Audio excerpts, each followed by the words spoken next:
All right, so today we're diving into something pretty interesting. It all went down in Hamtramck, Michigan. Hmm. Yeah, back in 2023. Okay.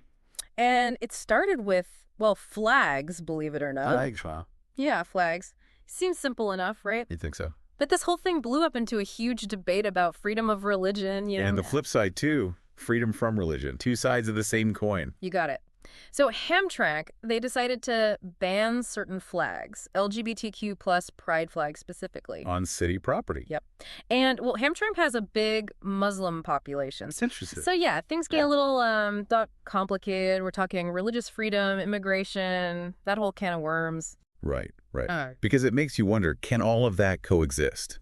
Especially in a place like America, where you've got all these different cultures and beliefs bumping up against each other. Exactly. And that's what we're going to unpack today. We've been digging through online discussions, the comments sections and forums, and let me tell you, people had a lot to say. I bet they did. I mean, something like this is bound to get people fired up. Oh, for sure. So picture this. Mm-hmm. You're scrolling through the comments, right? And you've got one side. They're like, see, I told you so. This is what happens. The I told you so crowd. Yeah, exactly.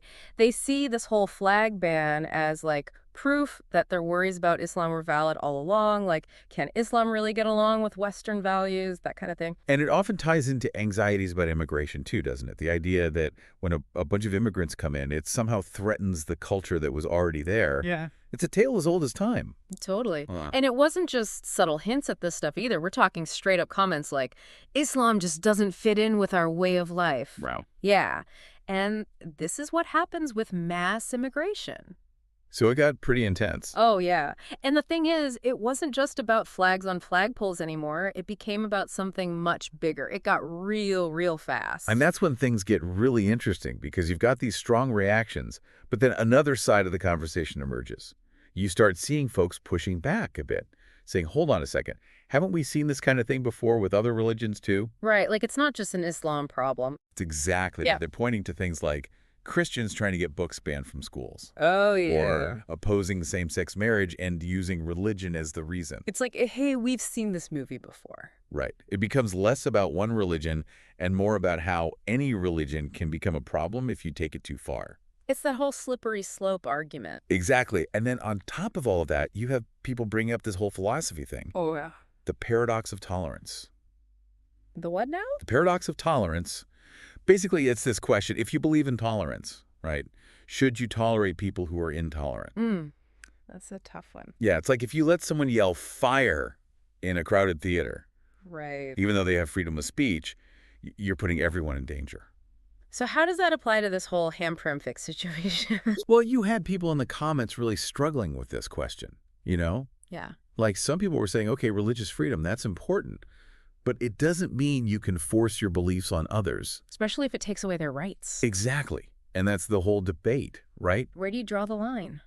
Is it okay to say, you can believe what you want, but if it hurts someone else, it stops? Yeah, like my freedom to swing my fist stops at your face. That's the million-dollar question. Where's the line? And then you get into even more tricky territory like assimilation. Oh, boy. Especially with immigration. Yeah.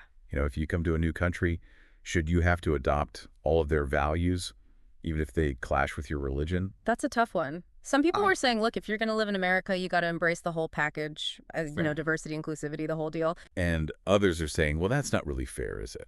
Right, like America's supposed to be this big melting pot. Or a salad bowl, right? Yeah. Where everyone keeps their own flavor, but it all works together somehow. It all comes down to finding that balance, right?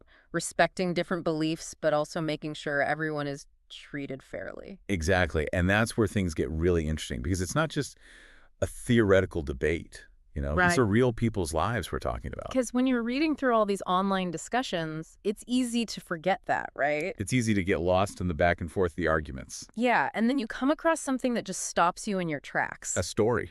Yeah, like this one Reddit user, they talked about how they came out as gay and their Muslim family basically disowned them. Yeah, it was heartbreaking. They said their family felt like their religion was under attack. And that's the thing. It's easy to talk about tolerance and freedom in the abstract, but when it hits you at home. Exactly. Suddenly, it's not about flags or laws anymore. It's about real people being hurt. And that's what I think gets lost sometimes in all of this, Absolutely. There are real people behind those usernames and avatars. It really makes you think about the human cost of all of this, right? For sure, and it cuts both ways, you know? What do you mean? Like, you also had people sharing stories of acceptance in Muslim communities. Oh, yeah, like that one user who talked about meeting all these open-minded Muslims in Canada. Right. And they were totally cool with all the LGBTQ plus stuff. It was just normal to them. It's a good reminder that there's a lot of diversity within any religion, right? Oh, absolutely. Yeah. It's not as black and white as people make it seem. You can't just lump everyone together. Exactly. But even with those stories, you know, the ones that give you hope, Yeah. there's still this underlying tension like we're walking on eggshells. It's like one wrong move Yeah. and it all blows up. It's like that feeling you get when, you know, everyone in the room is thinking about the same thing. The elephant in the room. Yeah. But nobody wants to talk about it. And that's kind of where this deep dive leaves us, right? How so? Well, we don't actually know what happened in Hamtramck. Did the flag ban actually help? Or did it just make things worse? We don't know, and that's the point. All we have are these online discussions, these snapshots in time. And that's how it often goes. These things make headlines for a while, and they fade away. But the issues, they don't just disappear, do they? Nope.